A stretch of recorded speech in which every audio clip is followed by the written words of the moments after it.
Hey, Hallie, do you want to talk about how we managed to get the rights sure. to this beautiful song? Sure. We were looking for a song, and my bestie is a spectacular woman named Lauren Savoy, whose husband is Paul Wakhtar Savoy, who is a member of the band Aha.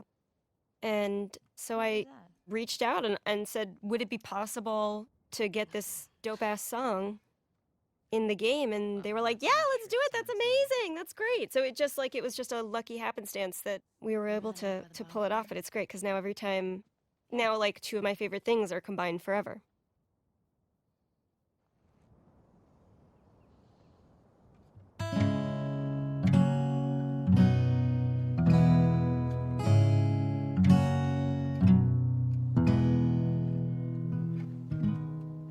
It's also cool how these things are such collaborations where that's obviously Ashley singing, but that's Ashley's friend Chris playing guitar, and we mocapped his hands and then transposed that onto Ellie's body.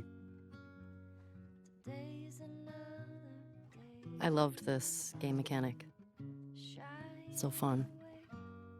This is my favorite missable moment in the whole game. The fact that this is optional, I think. Remember how much we talked about the fact, because so many people love this, and we're like, and then there were people on the team that argue that you should not be able to miss this, but it makes it more special knowing that you might have missed it. You gotta earn me staring at you for several minutes.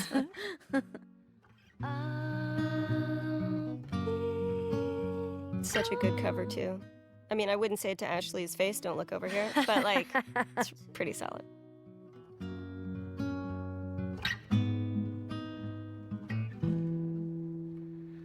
Needless to say, I'm odds and ends. When I see Dina's looks over here, my interpretation is that she's remembered all the times that she was falling in love for Ellie in the past when she was with Jesse. Because right, they're talking about this has happened before, and she played this song. And the other character moment that's interesting here is like the song she originally played here when she picks up the guitar is Future Days, is what Joel teaches her. And as soon as Dina walks through the door, she stops playing that song because she doesn't want to talk about that. This is actually, I think, canonically the first time you will have seen Ellie successfully play guitar since the opening scene where Joel says he's going to teach her. Yeah. So this is the first moment that we realize like that he really did teach her. So it also represents not just like her relationship with Dina, but... Oh, you're right. It's every time she's picking up a guitar, there's a connection to Joel. Every single time.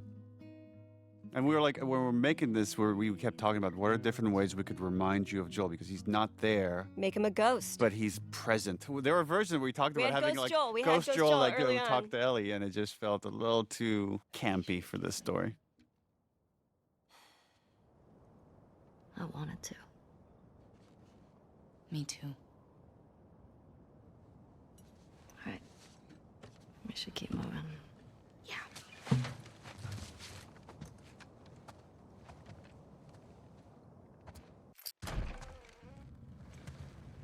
Oh, the Tommy torture scene. So we got to see Joel do this scene in the first game of interrogating two people. And now we get to see like the aftermath of having this interrogation done by Tommy. Just shows you what he's capable of. Tommy did this. And then later we get to see Ellie try to do this. No way. Right, and at this point for Dina, she doesn't really know about Tommy's past. She doesn't know that she doesn't have the privileged information that Tommy used to be as bad as Joel. And she's just really sort of seeing that for the first time. Because she knows like the reformed Tommy that lives in Jackson, that helps everybody. Shit. Right. There's another one over here. Yeah, I remember we iterated a lot on the lighting of this room and trying to give it the right vibe, that it wasn't too bright or too dark. I don't recognize him. And that's really important. I don't recognize him. That shows Tommy killed someone that wasn't involved in Joel's death. That there's already starting to be this cost of whether this person is innocent or not, is who knows. No, he wasn't. You ask this guy a question, but you don't make him say it, you make him write it down. And then you ask this guy. This is the worst board game ever. Telling the truth. One of the things that really like rocks me about some of these scenes is also just how comfortable they are around death all the time. Yeah. It implies her understanding this kind of anger and grief as well, that like Ellie really is not okay and she's losing because other people are going through this Right. all the time. And so like it's those little things like that that really like moved me when I was actually playing the game. I was like, God, this is fucked up. Like And right around this area is where we have Dina mention her sister and how she was never able to avenge whatever happened to her sister. So she has this unfulfilled thing, and she knows how traumatic that can be, and she doesn't want that for Ellie.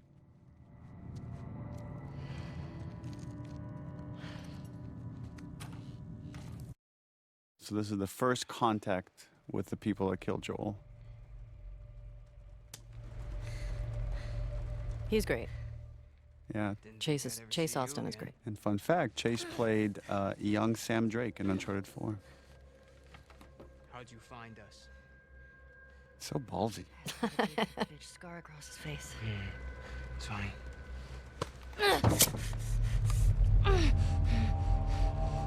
How many came with you? Just you two? I think that's what Ellie really believes, that no matter what, they're gonna get what's due. Like there's like some cosmic karma thing going on. I feel like she has to. Or she's just bullshitting him to make it believe that there's more people coming. Killed out in Jackson? Yeah. This girl was there. So that guy is being played by Ruben Langdon, who played James in part 1. His face, though, is the scan of Mike Hatfield, our lead foreground artist. Kill all trespassers. Oh, hold up. That doesn't make any sense. Direct order, man. No, let's talk to her. Let's figure out what she I knows. don't give a fuck what she knows. You saw what she did to the others? You have no Deep idea in the how many background, people Dina. could be with. This might be an I don't ambush, care Mike. how many people she's with. We will find them. We will kill them. Can you just think for yourself for a quick Jordan, get second the right fuck now? out of Can my you- way.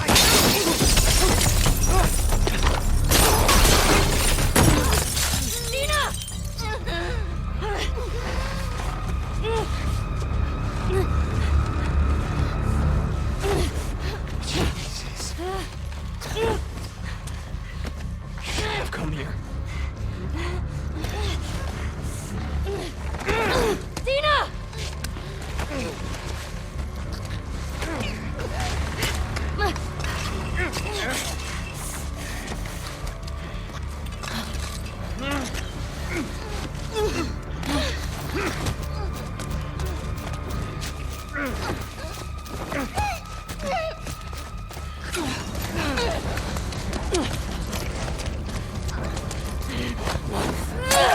This is the first time Dina realizes that she's like really not okay.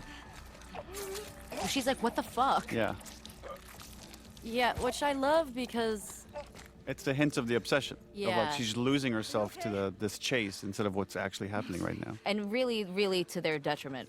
And it was important when we were writing this scene to have the death be relatively quick. And then you can't even linger and think about it. And again, this just kind of push forward of like maybe the next one will be more satisfying. Or maybe the one after that will be more satisfying. I don't fucking know. Come on. Fuck, Ellie.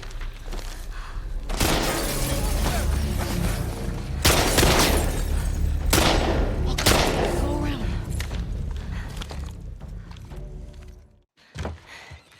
The first kind of like draft we have of all Seattle is Sucker Punch Games made Coast looks clear. infamous Second Yes. Son, which takes place in Seattle. So they gave us a 3D model of all of Seattle as a Wow. starting point. And then we just spend a lot of time just like mapping out the entire story and where like Ellie and Abby go. So we have this very intricate map of all the location. And based off of that, Fuck her then. we said, okay, now we need a map that they could point to in the cinematic to get us to the TV station as the next location. I remember one of my first meetings, or one of my early meetings at Naughty Dog, was with M, and she who's a lead designer at Naughty Dog, and she had spent a lot of time figuring out how Seattle would be flooded in the future. So a lot of the actual flooding you see is semi-accurate to how it would happen if there was that much water happening. M was the one that pitched Seattle initially. Oh, really? Because she felt that it had the most kind of unique locations that we could move through and had a lot of verticality within the city. Let's go get Leah.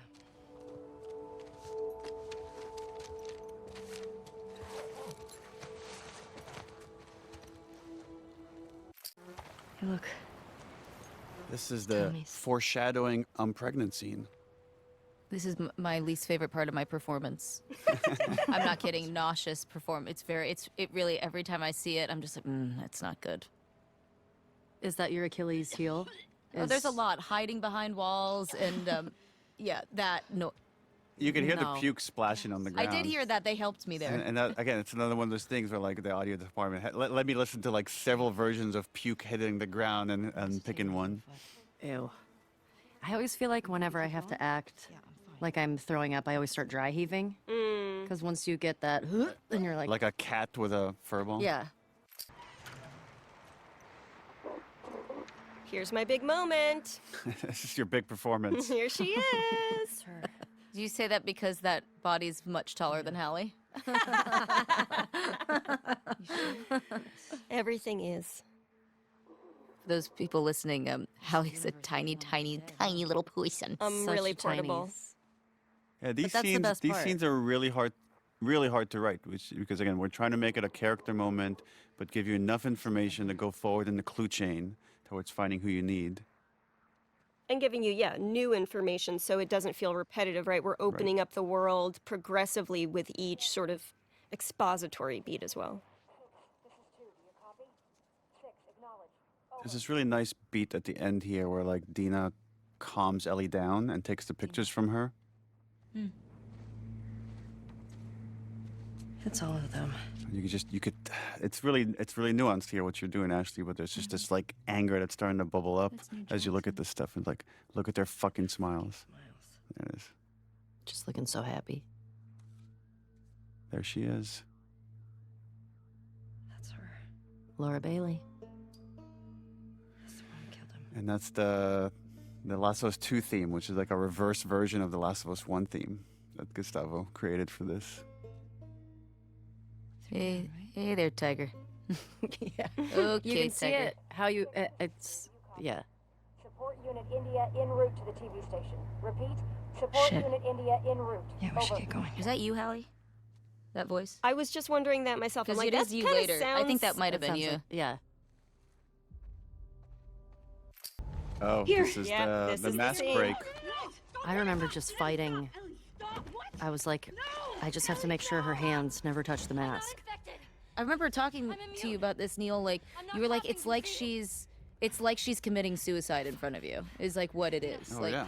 eh, Because you as know. far as you know, she is. Yeah, and so that's where that reaction came from. Was he was like, she's killing herself in front of you. Is what it looks like to you. There it is. The I'm immune, I'm pregnant scene. Got it.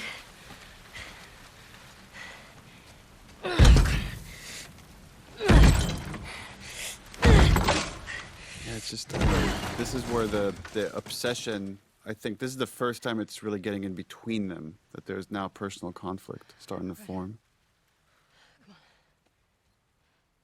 Yeah, there's a real standoff towards the end of this scene too.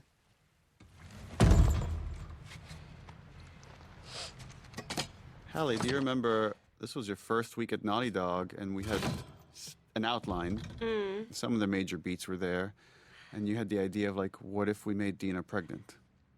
Yeah, because we were I think it was on my first day, and the problem we were trying to solve was we want these two girls to go to Seattle together. We want to have Ellie to have this conduit to talk about her feelings and maybe this thing to pull her back. But how do we how can we narratively hold Dina back so that Ellie can do a bunch of these missions alone? Because so much of this is about the singularity of the obsession and the loneliness of that and how hard it is to be alone in this world.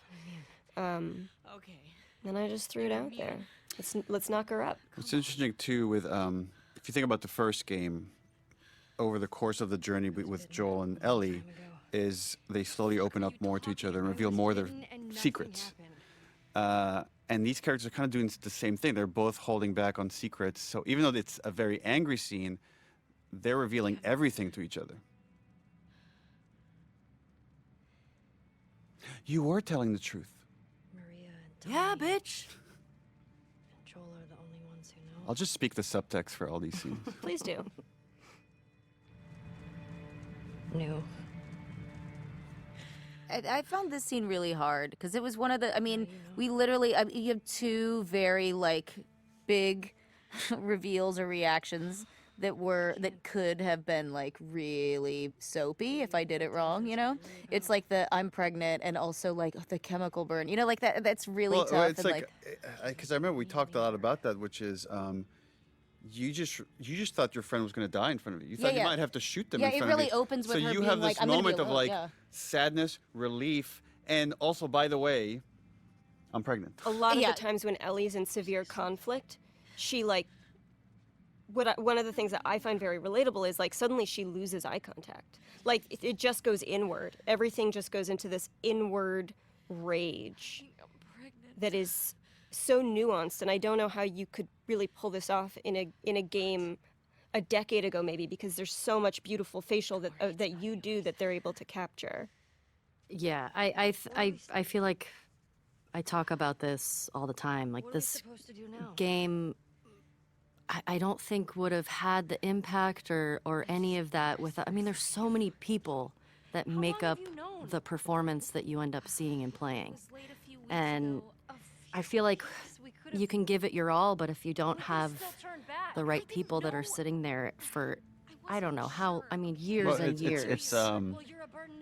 It's sculptors. Yeah. It's animators. It's lighting artists. Even if you don't get the right lighting, the performance doesn't come through. Right. And all that stuff just takes a lot of effort and iteration, like so much iteration to get it right, and to try to that moment we felt on the stage to draw it out in a CG character is a lot of work. So much work to really nail the anxious avoidant attachment style. It's gorgeous. It's like we all understand, you know? The way she handled it, it's like almost like a religious artifact or something. That there's like it's like a medium. Such It's like a connection to Joel. Yeah. Well, it is, right? Because we tie it to every flashback. Yeah. Yeah, I love that the attachment to Joel is through music.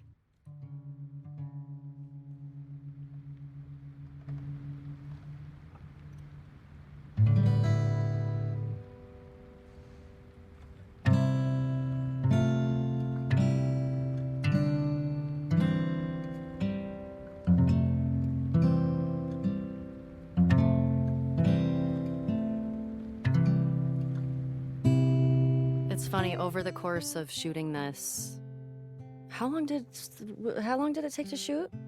Just Like 3 years. yeah, 3 years. Well, actually, we shot the trailer where you play guitar before we even made Uncharted 4.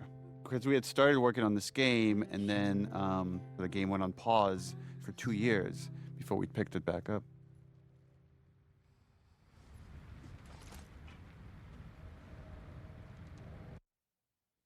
Hey, look, Ellie's learning. Hey.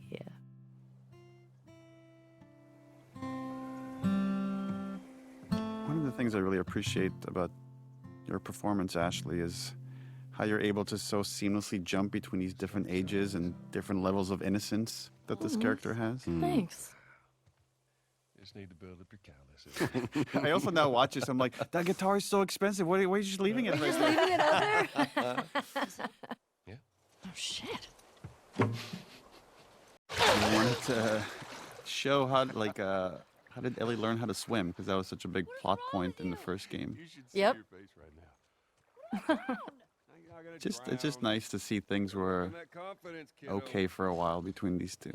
I remember feeling, this is a good thing to be back into. Like we're jumping into summer. We're jumping into, like you said, when things were good.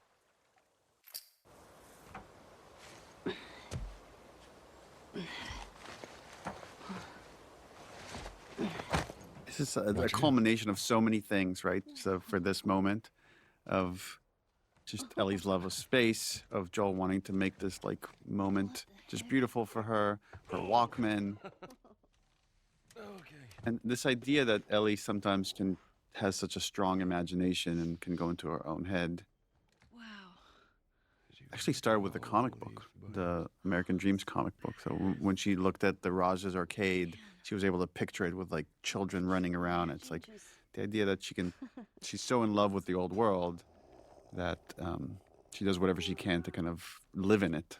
Happy birthday, kiddo. And that's we got the idea to really go in her head and make you feel as if she's traveling to space. Take it. There is such a unique nervousness, anticipation, and joy that comes with a parent giving their kid, trying to give their kid the perfect gift. Right. And if they like it, it's the best feeling in the world. And if they don't, it's terrible. It'll be worth it. Close your eyes. And for people familiar with the first game, the DLC of Left Behind, there's a big parallel here for when Riley tells Ellie, close your eyes. And she makes her picture this arcade game. And it's like as if these two people just know Ellie so well of what would make the perfect gift for her. 15 seconds. Guidance is internal. 12, 11, 10, 9. Ignition sequence start. 5, 4. And again, our lighting team did such an awesome, because there's so much that needs to be conveyed here with just lighting. And so they're animating these lights and then changing the reflection on the glass. There's a lot of tech here, a lot of careful crafting to get this moment. I also love that we're just with Ellie in this moment, you know? It's like you just need Gustavo to do this little riff. That's it. And it takes it over the top. Oh, Yes. the scene is so beautiful but so sad to me. Just because I know what's coming. And just seeing Joel trying so hard to reconnect and regrow this relationship with Ellie again. You can see his guilt. You can feel at least shame. It's like, but yeah, I watch it and I think it's such a beautiful scene, but there's that level underneath it that's heartbreaking to me. It was really important for us to have these happy memories that are obviously mixed with like some negative feelings she has about Joel and the choices that he's made. But ultimately, I believe the positive, the happy memories overwhelm the negative. Yeah, I guess. Well, I think Ellie is so driven by her own shame and guilt, and you need to know why. And it's because there was something worth saving. There was a true loss here. And part of that is her own decision to emotionally protect herself by distancing herself from Joel. But it had a cost.